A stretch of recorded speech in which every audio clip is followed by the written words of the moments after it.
Good morning students. Welcome to the online class. நம்ம இப்போ ஏற்கனவே சிவிக்ஸில் 4th லெசன் பார்த்தோம்.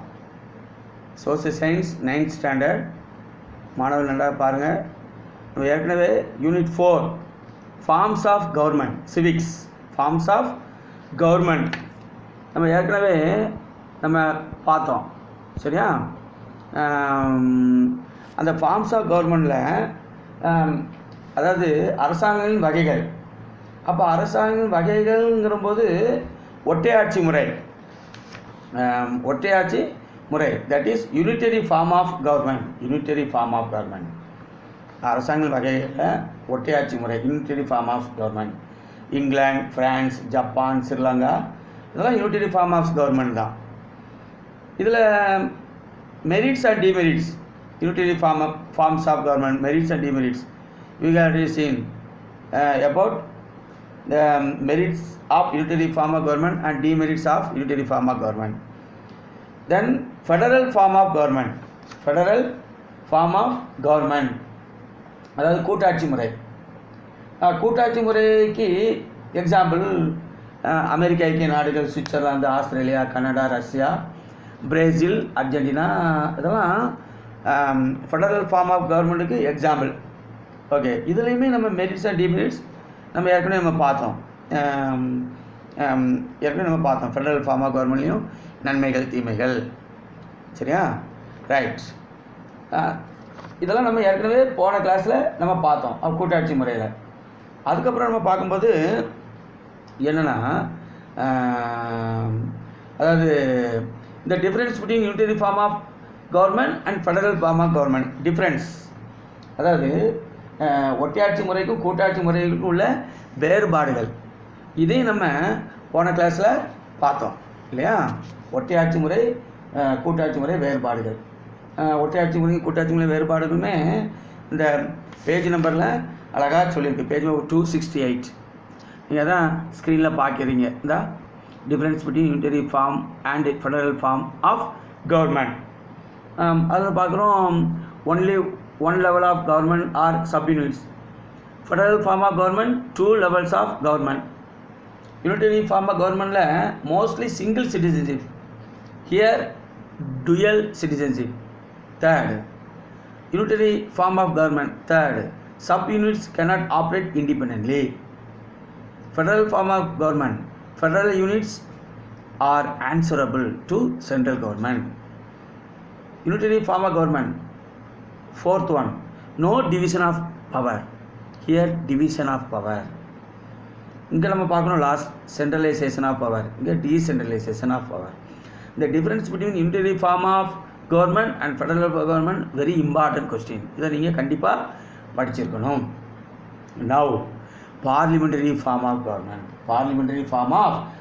நாடாளுமன்ற ஆட்சி முறை.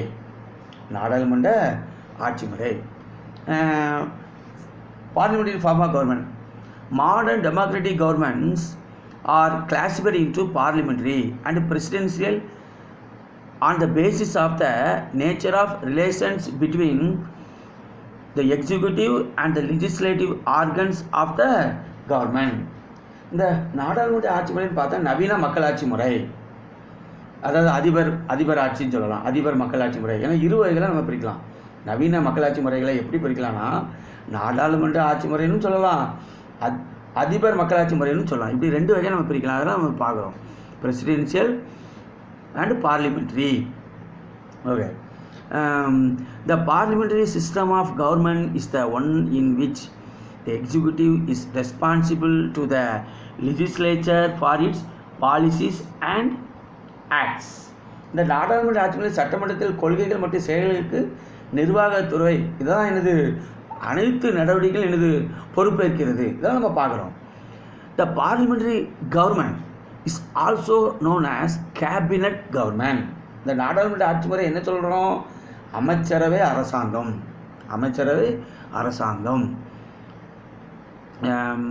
த parliamentary government is also known as cabinet government or responsible government or Westminster model of government and is prevalent in Britain, Japan, Canada and India among others. இந்த நாடாளுமன்ற ஆட்சினா அமைச்சரவை அரசாங்கம் அல்லது பொறுப்பு அரசாங்கம் அல்லது வெஸ்ட் மினிஸ்டர் அரசாங்கம், இப்படி பல்வேறு பெயர்களில் அழைக்கப்படுகிறது.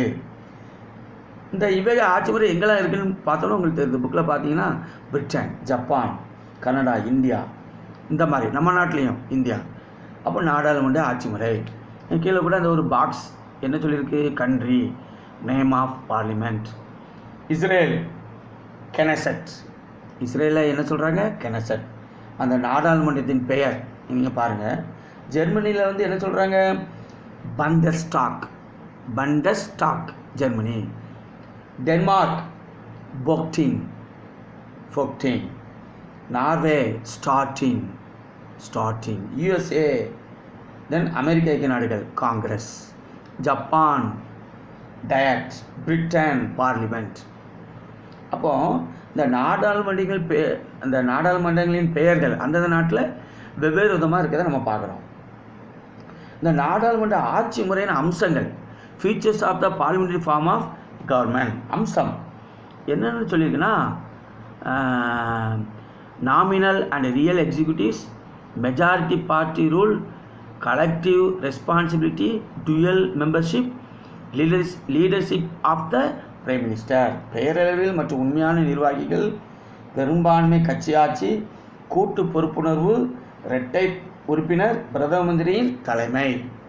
இதுதான் ஃபியூச்சர்ஸ் நாடாளுமன்ற ஆட்சி முறையின் அம்சங்கள். Very important question. இதில் ஒரு 2 மார்க்ஸ். தென் நாடாளுமன்ற ஆட்சி முறை நிறைகள் குறைகள், மெரிட்ஸ் அண்ட் டிமெரிட்ஸ் எல்லாத்துலையும் நம்ம பார்க்குறோம். நம்ம எல்லா அரசாங்க முறையத்திலும் பார்க்குறோம் நன்மைகள் தீமைகள். அப்போ இதுலேயும் நன்மைகளும் இருக்குது குறைகளும் இருக்குது. என்ன நன்மைகள்னு பார்க்குறோம். First harmony between legislator and executive.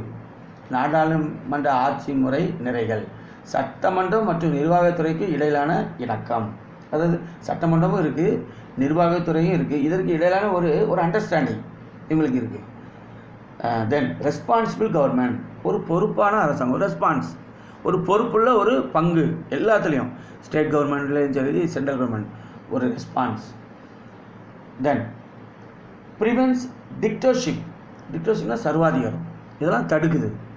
ப்ரிவென்ஸ் dictatorship, சர்வாதிகாரத்தை தடுக்கிறத பார்க்கணும். Then wide representation, wide representation, பரவலான பிரதிநிதித்துவம், பரவலான பிரதிநிதித்துவம்.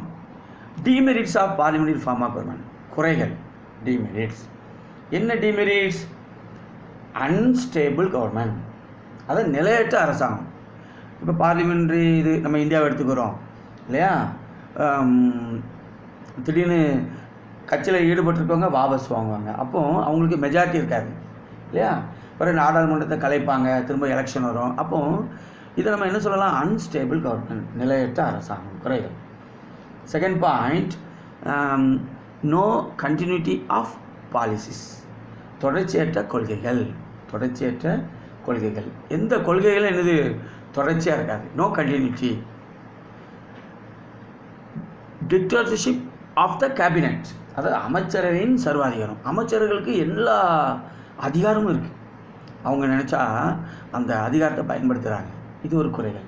மக்கள்கிட்ட உள்ள எல்லாத்தையும் கலந்துவிட மாட்டாங்க இல்லையா, அவங்களே ஒரு முடிவு எடுப்பாங்க. Last, against separation of powers, அதிகாரங்களை பிரிப்பதில் உள்ள சிக்கல். அதிகாரங்களை எப்படி எப்படி பிரிக்கணுமோ அந்த பிரிப்புலேயும் அந்த பிரிக்கிறதுல சில சிக்கல்கள் இதெல்லாம் உருவாகுது அப்படின்னு நம்ம பார்க்குறோம். Unstable government, no continuity of policies, dictatorship of the cabinet, against separation of powers. இது டிமெரிட்ஸ். மெரிட்ஸ் பார்த்தோம், harmony between legislator and executive, responsible government, prevents dictatorship, wide representation. இது மெரிட்ஸ். அப்போ மெரிட்ஸ் டிமெரிட்ஸ் நல்லா பார்த்துக்கோங்க. 2 மார்க்ஸ் ஆர் 5 மார்க்ஸ் இதெல்லாம் கேட்பாங்க, ரொம்ப easy. Then 4.2.4 the presidential form of government. President ஒரு நாட்டில் அதிபராக இருப்பார், அவர் தான் அந்த நாட்டுக்கு தலைவர். அதிபர் மக்களாட்சி முறை. The presidential form of government is also known as non parliamentary. or fixed executive system of government, basically built on the principle of separation of power and is prevalent in the USA, Brazil, Russia and Sri Lanka among others. அதான் அதிபர் மக்களாட்சி முறை. இந்த மக்களாட்சி முறை என்ன சொல்லுது? அதாவது சட்டமன்றத்திற்கு எந்த விதமான பொறுப்பு இருக்காது. நாடாளுமன்ற ஆற்றல் என்ன சொல்கிறான், நான் பார்லிமெண்ட்ரி ஆர் ஃபிக்ஸ்டு, அதாவது சட்டமன்றத்துக்கு பொறுப்பில்லாததாகவும் நாடாளுமன்றத்துக்கு அற்றதாகும், ஒரு நிலைத்த நிர்வாக அற்றதாக, இந்த மாதிரி நிர்வாக அமைப்புக்கு தான் என்னது அதிபர் மக்களாட்சி இல்லையா? The presidential form of government is also known as non-parliamentary or fixed executive system of government, basically built on the principle of separation of power and is prevalent in the USA. அதாவது அதிகார பகிர்வு இந்த கொள்கையில் அடிப்படையில் தான் அமைக்கப்பட்ட இவ்வரசு America, Brazil, Russia, இலங்கை போன்ற நாடுகளில் நடைமுறையில் இப்பவும் இருக்கு. சரி, அதிபர் மக்களாட்சி அப்படின்னு நம்ம பார்க்குறோம். இதோட அம்சங்கள், ஃபீச்சர்ஸ் என்னென்ன அம்சங்கள்? Features: the president as the head of the state, he occupies a ceremonial position. அரசின் தலைவர் இவர் தான். அதாவது அரசின் தலைவர் என்பது ஒரு பேரளவுக்கான பதவி. அப்போது இந்த president as the head of state, he occupies ceremonial position. Then the president is elected by an electoral college for a fixed tenure of 4 years. இந்த அதிபர் வாக்காளர் மன்றம் இது நம்ம சொல்கிறோம் 4 ஆண்டுகளுக்கு ஒரு முறை தேர்ந்தெடுக்கப்படுறார். எத்தனை ஆண்டுகளுக்கு ஒரு முறை? அதிபர் 4 ஆண்டுகளுக்கு ஒரு முறை. The president governs with the help of a cabinet or a smaller body called kitchen cabinet. kitchen cabinet நேம பார்த்தீங்களா? Kitchen cabinet. அதாவது அதிபர் ஆட்சியில் அமைச்சரவையே நம்ம என்ன சொல்கிறோம், அவங்க கிச்சன் கேபினெட்னு அழைக்காங்க. இந்த அதிபர் ஆட்சி எந்தெந்த நாட்டில் இருக்கோ அங்குள்ள அமைச்சரை கிச்சன் கேபினெட். சரி, த legislative, executive and judicial powers, அதாவது அரசின் சட்டமன்றம், நிர்வாகத்துறை, நீதித்துறை, இந்த மூன்றும் தனியாக பிரித்து அவங்க எப்படி இருக்காங்கன்னா அவங்க தனி ஒரு அங்கம் சுதந்திரமாக இயங்குறத நம்ம பார்க்கணும். The legislative, executive and the judicial powers of the government are separated and vested in 3 independent organs of the government. இதுலேயும் மெரிட்ஸ், டிமெரிட்ஸ் நம்ம பார்க்குறோம். என்னென்ன மெரிட்ஸ், என்னென்ன டிமெரிட்ஸ், நன்மைகள், தீமைகள். இந்த பிரசிடென்ஷியல் ஃபார்ம் ஆஃப் கவர்மெண்டில் ஃபஸ்ட் டெமோக்ராட்டிக், அதிபர் மக்களாட்சி முறை நிறைகள், ஜனநாயகமானது, ஜனநாயகம் இல்லையா? டெமோக்ராட்டிக் கண்ட்ரி நம்ம பார்க்குறோம் இல்லையா? அப்போ இது ஜனநாயக பொறுப்பு. அப்போ ஜனநாயகம், மக்களிடையும் ஒரு கருத்து கேட்பாங்க. ஜனநாயக நாடு USA, Brazil, Russia, Sri Lanka, right? அப்போது ரெண்டாவது பார்க்குறோம் அந்த point, effective control by the president, அதிபரின் முறையான கட்டுப்பாடு. அதிபர்கிட்ட தான் எல்லாம் கண்ட்ரோல் இருக்குது இல்லையா? Effective control. Third point, facilitate decision making, முடிவெடுத்தலை மேம்படுத்துதல். முடிவெடுக்காங்க, அதிபர் முடிவெடுக்கிறாங்க. இதை மேம்படுத்துறதை நம்ம பார்க்குறோம். தென் ஸ்டேட் கவர்மெண்ட், மாகாண அரசாங்கம், அந்தந்த மாகாணங்கள், ஸ்டேட் இல்லையா? இந்த ஸ்டேட் வைஸாக அப்படி பிரிக்கிறாங்க மாகாணங்கள். இந்த மாதிரி மாகாண அரசாங்கமும் இந்த அதிபர் மக்களாட்சி முறையில் நிறைகள் அப்படி நம்ம பார்க்குறோம். குறைகள், மெரிட்ஸ் நம்ம பார்த்தோம். Then demerits of the presidential system of government. என்ன demerits? Can degenerates into dictatorship. இந்த சர்வாதிகார அமைப்பு நம்ம சொல்கிறோம்ல, இது கண்டிப்பாக சிதைகிறது. இந்த மாதிரி சிறு சிறு மாகாணங்களை பிரிஞ்சு இந்த மாதிரி சிதையும் வாய்ப்பு இப்படி ரொம்ப உருவாகுது. அதான் degenerate. Then strain relationship between executive and legislature, அதாவது நிர்வாகம் மற்றும் சட்டமன்றம். இதுக்கு இணக்கமற்ற ஒரு உறவு இருக்குது. அது அவங்களுக்கு ஒரு அண்டர்ஸ்டாண்டிங் எதுவுமே இல்லாமல் ஸ்ட்ரெயின் ரிலேஷன்ஷிப், இணக்கமற்ற ஒரு உறவு. Last, lack of harmony between the legislature and executive. சட்டமன்றம் மற்றும் நிர்வாக குழுவுக்கு இடையிலான ஒரு நல்லுறவும் ஏற்படுது. Lack of harmony between the legislature and executive. ஒரு இப்போ சட்டமன்றம் இருக்குது, அது மட்டும் இல்லை, நிர்வாக குழுவும் இருக்குது. நிர்வாக குழு அதான் எக்ஸிக்யூட்டிவ், இவங்களாம் ஆட்சி பொறுப்பில் இருக்கவங்க, அந்த நிர்வாகத்தில் முக்கியமான அமைச்சரவை இல்லையா, எக்ஸிக்யூட்டிவ். இவங்களுக்குள்ள ஒரு இடையிலான ஒரு நல்லுறவு இருக்காது. அது லேக் ஆஃப் ஹார்மனி. அவங்களுக்குள்ள ஒரு கான்ஃப்ளிக்ஸ், சில போட்டி பொறாமைகள் உருவாகவும் எனது வாய்ப்பு இருக்கிறத நம்ம பார்க்குறோம். Then difference between the parliamentary form of government and presidential form of government. இது 5 மார்க்ஸ் கொஸ்டின், வெரி இம்பார்ட்டன்ட், கண்டிப்பாக படிச்சுக்கணும். Difference between the parliamentary form of government and presidential form of government. Presidential form of government, now president is directly elected by the people, அப்படி தானே? President நீங்கள் பாருங்கள், அந்தந்த நாட்டில் டைரெக்டாக மக்கள் தேர்ந்தெடுக்காங்க. Parliamentary form of government, prime minister is from the majority party. இப்போ நம்மளுக்கு பிரைம் மினிஸ்டர் இருக்காங்க, மிஸ்டர் நரேந்திர மோடி. அப்போ மெஜாரிட்டி பார்ட்டி இல்லையா, பிஜேபி தான் மெஜாரிட்டி பார்ட்டி. அப்போ அதில் உள்ள தலைவர் அவர் தான் பிரைம் மினிஸ்டர். அதான் பார்க்கணும் first point. Prime minister is from the majority party.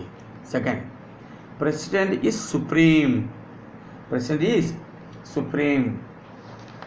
அப்போ இந்த அதிபரே அதிகாரம் படைச்சவர். இங்கே பாருங்கள், சென்ட்ரல் லெஜிஸ்லேச்சர், அதான் மத்திய சட்டமன்றம்.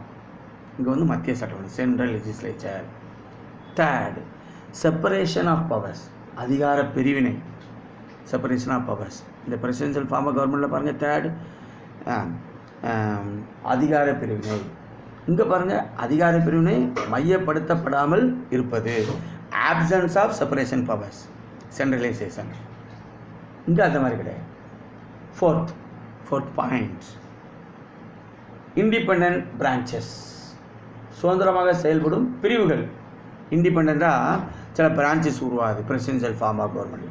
Here independent branches with overlapping functions, அதாவது தனித்தனியான சார்புடைய செயல்பாடுகளை கொண்ட சில பிரிவுகள் இங்கே பார்லிமெண்டரி ஃபார்ம் ஆஃப் கவர்மெண்ட்டில் உருவாகுது நம்ம பார்க்குறோம். President head of the state, president head of the state, மாகாணத்தின் தலைவர் அதிபர். இங்கே அரசின் தலைவர் குடியரசுத் தலைவர் இல்லையா. President head of the state, president head of the government, prime minister head of the government இல்லையா. அப்போ இங்கே அரசாங்கத்தின் தலைவரும் அதிபர் தான், மாகாணத்தின் தலைவரும் அதிபர் தான். Presidential form of government. Parliamentary form of கவர்மெண்ட்டில் பாருங்கள், அரசின் தலைவர் குடியரசுத் தலைவர், அரசாங்கத்தின் தலைவர் பிரதம அமைச்சர், அதான் ஹெட் ஆஃப் த கவர்மெண்ட், அரசாங்கத்தின் தலைவர். ஹெட் ஆஃப் த ஸ்டேட் அப்படின்னு எடுத்துக்கிட்டால் யார்? குடியரசுத் தலைவர், பிரசிடென்ட், நம்ம நாட்டில் கூட, right. Parliamentary form of government. Then individual leadership, தனிநபர் தலைமை, individual leadership. Here collective leadership, கூட்டு தலைமை. Last point, president is not accountable to Congress. Here collective and individual responsibility, அதாவது எந்த ஒரு சபையிலுமே அதிபர் இங்கே என்னது பொறுப்பேற்க மாட்டாங்க. இங்கே நம்ம பார்த்தோம்னா இந்த மாதிரி, அதாவது இண்டிவிஜுவல் ரெஸ்பான்சிபிலிட்டி, கலெக்டிவ், அதாவது கூட்டு மட்டும் தனித்தனியாக சில பொறுப்புகளை என்னது இங்கே வகிச்சுக்கிட்டதை நம்ம பார்க்குறோம் இல்லையா, ரைட். இதெல்லாம் நம்ம பார்க்குறோம். Difference between the parliamentary form of government and presidential form of government, right. அப்போ இதில் சில முக்கியமான கொஸ்டின்ஸும் இருக்கதை நம்ம பார்க்குறோம், சில முக்கியமான கொஸ்டின்ஸ், ரைட். இதெல்லாம் நீங்கள் தெரிஞ்சுக்கணும், முக்கியமான கொஸ்டின்ஸ். இப்போ நீங்கள் இதில் பார்த்தீங்கன்னா ஒன் வேர்டெலாம் ஃபில்லிங் த பிளாங்க்ஸ், ரொம்ப ஈஸி தான், ரைட். அதில் ஃபில்லிங் த பிளாங்க்ஸ் பாருங்கள், கண்ட்ரி, நேம் ஆஃப் பார்லிமெண்ட், இதெல்லாம் ஏற்கனவே நம்ம இப்போ தான் பார்த்தோம். யூஎஸ்ஏல நேம் ஆஃப் பார்லிமெண்ட் என்ன சொல்லியிருக்கு அப்படின்னு பார்த்தோம்னா, யூஎஸ்ஏக்கு வந்து Congress name of parliament. Norway கேட்டிருக்காங்க, நார்வே அப்படின்னு சொல்கிறோம், ஸ்டார்டிங் நார்வே. இங்கே வந்து கண்ட்ரி நேம் கொடுத்துருக்கு. Third country name, name of parliament சொல்லியிருக்கு. என்ன சொல்லியிருக்கு? Folketing. அப்போ country name Denmark. Fill in the பிளாங்க்ஸ்லாம் என்ன சொல்லியிருக்கணும்? டென்மார்க். சரியா? அப்படி ரொம்ப ஈஸியாக தான் உங்களுக்கு சொல்லிக்கலாம் கொஸ்டின் ஆன்சர். தென் டிஸ்டிங்விஷ் பிட்வீனாக பாருங்கள், unitary and federal form of government, difference between. அப்புறம் parliament and presidential form of government, difference between. நம்ம இப்போ தான் பார்த்தோம். அப்புறம் ஷார்ட் கொஸ்டின் இல்லையா, unitary form of government, right. அப்போ answer the following, list out the types of constitution. List out the types of constitution. அந்த அரசமைப்பின் வகைகள், நம்ம அரசாங்கத்தின் வகைகள் நம்ம பார்த்தோம்ல, அந்த அரசியலுக்கு ஒன்று நம்ம சொன்னால் அது ஒரு 2 மார்க்ஸ் இல்லையா. அடுத்து what are the merits of the federal government. ரொம்ப easy. Merits of the federal government, merits. அப்போ ஃபெடரல் கவர்மெண்ட்டில் மெரிட்ஸ் வந்து reconciliation of local autonomy with national unity. அதில் ஒரு 6 பாயிண்ட் கொடுத்துருக்கு. நீங்கள் ஒரு 4 பாயிண்ட்ஸ் இல்லைன்னா 2 மார்க்ஸ் கண்டிப்பாக கிடச்சிடும். It gives rise to big states, more suitable for bigger countries. It is good for economic and cultural progress. இப்படி ஷார்ட்டாக ஒரு 4 அல்லது 5 பாயிண்ட் எழுதினாலே போதுமானது தான். Write down the difference between unitary form of government and federal form of government. ரொம்ப சின்ன question தான். இதெல்லாம் நீங்கள் ரொம்ப ஈஸியாக படிச்சுக்கலாம். இந்த ரீகேப் இதையும் நீங்கள் பார்த்துக்கிட்டீங்கன்னா என்னது, அந்த பாடத்தில் உள்ள சில சுருக்கமானது இல்லையா, இதை நீங்கள் பார்த்தீங்கன்னா என்னது ரொம்ப நல்லது. Recap. Government refers to the executive function of the state. அதாவது அரசாங்கம் என்பது அரசின் செயல்பாடுகளை செயல்படுத்தும் ஒரு அமைப்பு. Legislature, executive, judiciary are the 3 organs of the government. இதை நீங்கள் படித்தாலே 2 மார்க்ஸ் கண்டிப்பாக கிடைச்சிரும் இல்லையா. சட்டமன்றம், நிர்வாகம், நீதித்துறை, இதுதான் அரசின் உறுப்பு. அப்புறம் 4 important forms of government. 4 important forms of government. அது என்னென்ன government? Unitary, federal, parliamentary and presidential. இதெல்லாம் இது 4 important forms of governments. Then India practises a parliamentary form of government. இந்தியாவில் நாடாளுமன்ற ஆட்சி முறை தான் என்னது நடைமுறைப்படுத்தப்படுது. அப்போ இந்தியாவில் வந்து நாடாளுமன்ற ஆட்சி முறை, பார்லிமெண்ட் ஃபார்ம், இதெல்லாம் தெரிஞ்சுக்கணும், ரைட். அந்த ரீகேப்பில் கடைசி பாருங்கள், governance is the process of decision making and the process by which they are implemented. முடிவெடுத்தல் மற்றும் அவற்றை நடைமுறைப்படுத்துதல், இந்த மாதிரி ஆட்சி, இந்த மாதிரி செயல்முறை தான் என்னது ஆட்சி முறை அப்படின்னு அழைக்கப்படுகிறது. இந்த ரீகேப்பும் புக்கில் உள்ள சில முக்கியமான ஹிண்ட்ஸ், இதை நீங்கள் பார்த்துக்கணும் கண்டிப்பாக. Now the lesson is over. நம்ம அடுத்த கிளாஸில் மற்ற பாடத்தை நம்ம பார்ப்போம். Thank you students.